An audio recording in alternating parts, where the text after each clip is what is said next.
The night was unusually dark, the kind that swallowed even the feeble glow of the streetlights outside my window. I found myself home alone, a situation I usually relished. But tonight was different. There was an oppressive silence that hung in the air, broken only by the occasional creaks of the old house settling. My parents were away for the weekend, and the solitude that once brought comfort now whispered an unsettling loneliness. I tried to distract myself with the flickering glow of the television, but my eyes kept darting to the windows, where shadows seemed to dance, in rhythm with the gusts of wind. As I turned off the TV, the silence became deafening.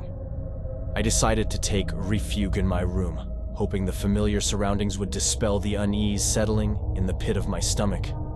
With each step up the creaky staircase, my heart raced a little faster. I reached my room and closed the door, feeling a false sense of security behind the thin barrier. I turned on the bedside lamp, banishing the shadows from my immediate vicinity. The soft, warm light offered some solace, but the darkness beyond its reach seemed to thicken. As I lay in bed, trying to dismiss my growing anxiety, I heard a faint sound downstairs. It was subtle, like the shuffling of footsteps on the hardwood floor. I told myself it was just the house settling, that I was being paranoid, but the rhythmic nature of the noise suggested otherwise.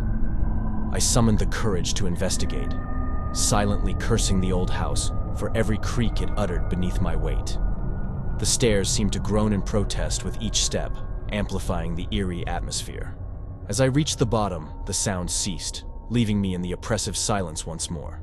I stood in the darkness of the hallway, straining my ears for any sign of movement. That's when I heard it. A soft whisper, barely audible. My name. Panic seized me, and I questioned my own senses. Was it my imagination playing tricks on me? The house felt alive, breathing with unseen presence. I crept towards the source of the whisper, my bare feet cold against the hardwood floor. The darkness seemed to congeal around me, closing in as I reached the living room. The room was shrouded in shadows, and in the dim moonlight filtering through the curtains, I saw a figure standing by the window. It was a silhouette, barely discernible, facing away from me. Dread coiled in my stomach as I called out, my voice a mere whimper. "Who's there?" The figure remained motionless. I strained my eyes, trying to make out any features, but it stood like a shadow carved from the night. As I took a step closer, the figure turned slowly. Its face was a distorted mask of darkness, featureless yet haunting. A chill ran down my spine as the whisper returned, now louder and more sinister. "Alone." I stumbled backward, my heart pounding in my chest.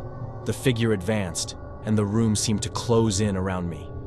I turned and ran, sprinting towards the front door, desperate to escape the nightmare unfolding in my home.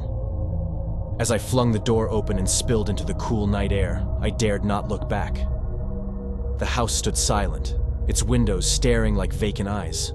The streetlights flickered, casting long shadows that seemed to reach out for me. I ran, fueled by fear, the distant echo of that chilling whisper lingering in the air. To this day, I can't forget the emptiness in that figure's face, a darkness that mirrored the solitude of that night, a night when being home alone went horribly wrong.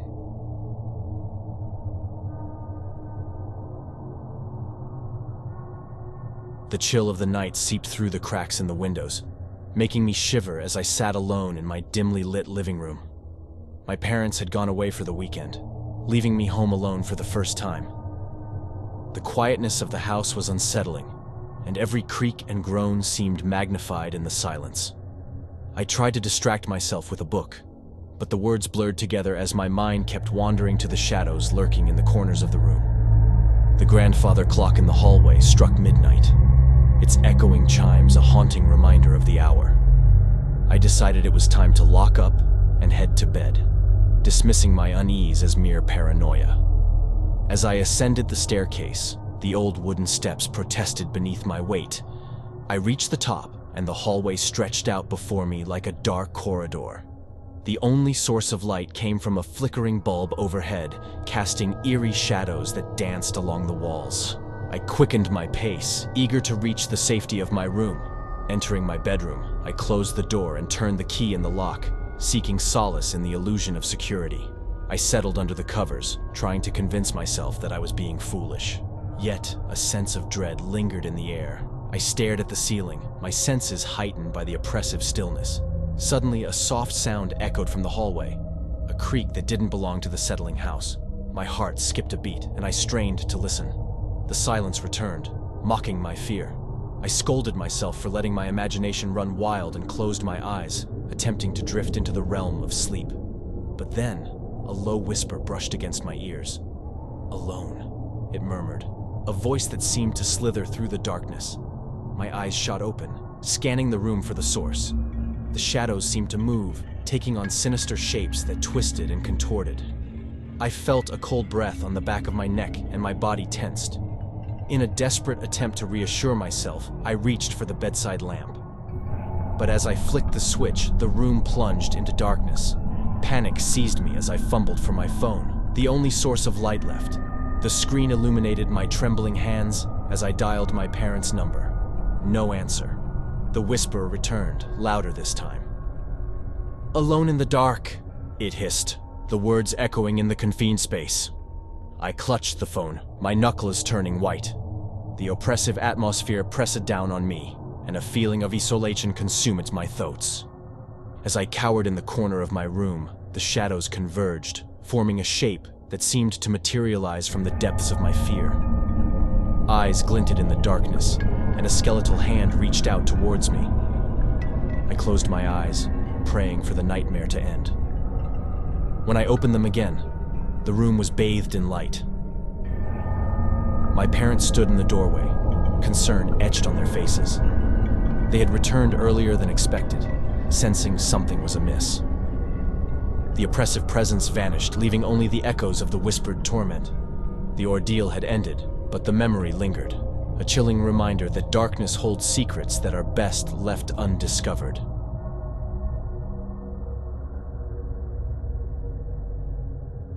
The wind outside howled like a mournful spirit as I sat alone in the dimly lit living room. My parents had left for a rare date night, and I found myself alone in the old house that seemed to creak and groan with every gust of wind. The ticking of the antique clock on the wall echoed through the empty rooms, each tick a reminder of my solitude. I tried to shake off the unease that settled over me like a heavy shroud. My eyes darted nervously around the room, catching shadows that seemed to dance in the corners. I decided to distract myself with a movie, hoping the familiar glow of the television would dispel the eerie atmosphere. As I settled in, the flickering light cast an eerie glow on the walls, making the shadows appear more sinister. Midway through the movie, a sudden power outage plunged the house into darkness. Panic clawed at my chest as the shadows closed in. I fumbled for my phone, using its feeble light to guide me through the blackness. The silence was oppressive, broken only by the distant howl of the wind outside. I hesitated near the staircase, debating whether to venture into the inky abyss of the upper floors. Reluctantly, I climbed the creaking stairs, my footsteps echoing like distant whispers. I reached my room, and the air seemed to thicken. I tried to shake off the feeling that I was being watched, but a chill ran down my spine as I glimpsed a fleeting shadow in the corner of my eye. I dismissed it as my imagination playing tricks, but the unease lingered. The oppressive silence was shattered by an ominous sound, a soft rhythmic tapping, like fingernails on glass. My breath caught in my throat as the tapping grew louder, now resembling a desperate plea. I followed the sound to the attic door at the end of the hallway. Fear coiled in my stomach, but curiosity overpowered my instincts. With trembling hands, I pushed the attic door open. The darkness within swallowed the feeble light of my phone. As I stepped tentatively into the attic, the tapping intensified. I strained to see through the blackness and froze when I discerned a shadowy figure in the corner. A skeletal hand reached out, the tapping now a desperate rapping on the wooden floor. The figure slowly emerged from the darkness, a gaunt, ghostly specter, its hollow eyes fixed on mine. I stumbled backward, the air thick with a palpable malevolence. The specter spoke in a haunting whisper, recounting a tragic tale of a forgotten soul trapped in the confines of the attic. I fled from the attic, the specter's mournful wails echoing behind me. The house seemed to protest my departure, its groans growing louder. As I stumbled down the stairs, the power flickered back to life, revealing the house in its ordinary state. My parents returned home to find me shaken, the horror of that night etched into my memory. the night I discovered the haunted history of our home.